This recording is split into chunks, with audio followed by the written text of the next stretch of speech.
Hello guys and welcome. Happy Sunday. We have made it through another week in lockdown here in Ireland. Today Ireland is playing Wales in the rugby.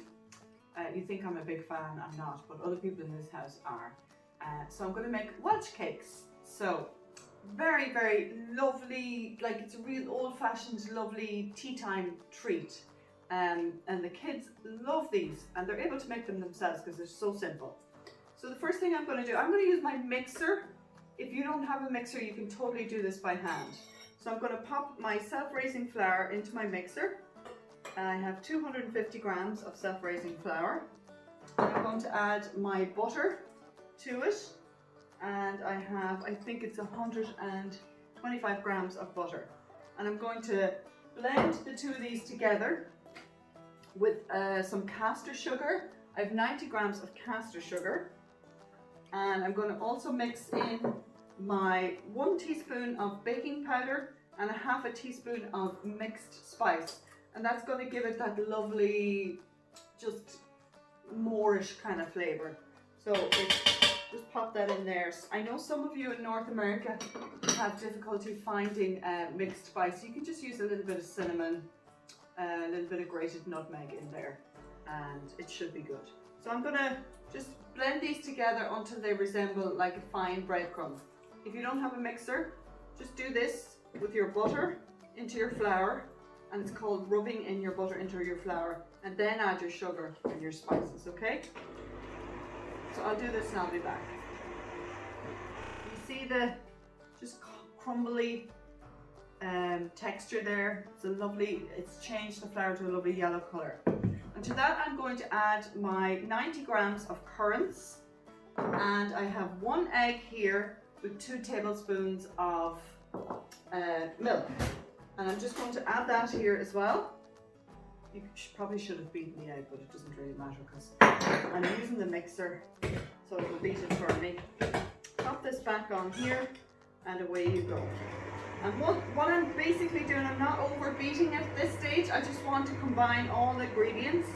I don't want it too wet either, because I want to form it into a dough, and then we're going to roll it out here and shape them into little biscuit sizes. Okay, so that's enough. It's brought everything together well, and we'll just take off.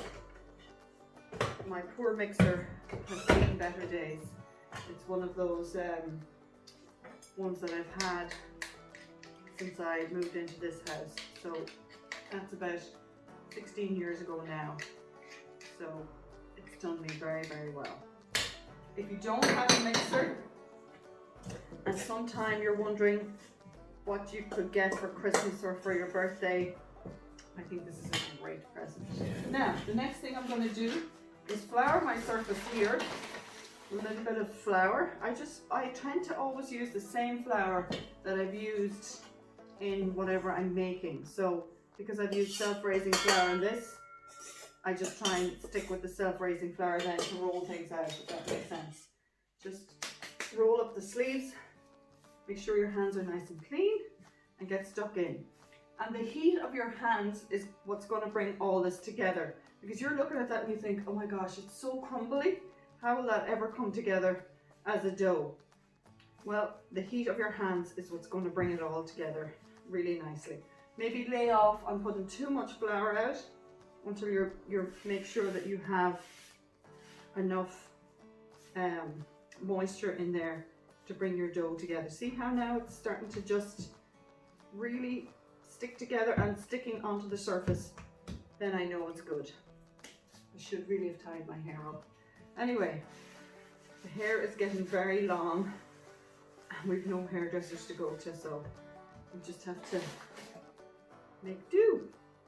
Anyway, just put a little bit of flour underneath, more flour over the top, and then start to roll it out. Just moving over and back like this, just gently until it is about like biscuit thin size. Does that make sense? Nice and even. And cut like that, okay? And then I have my little cookie cutter. You can use whatever shape you like. I like to make them nice and small, and then they just look like a little little biscuit shape.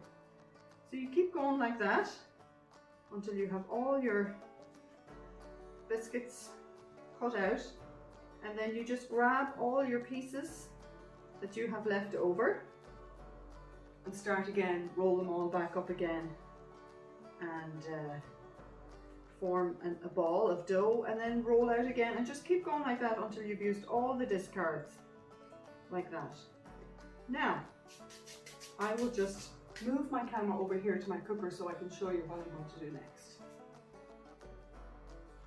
So guys, here we have our little Welsh cakes. So I actually just put one of these little kind of, they're called Bako Glide type of sheets onto my directly onto my what's that called, plate, my hot plate on my aga, and I just cook them on here directly. And there's something lovely about cooking directly onto the cooker like that.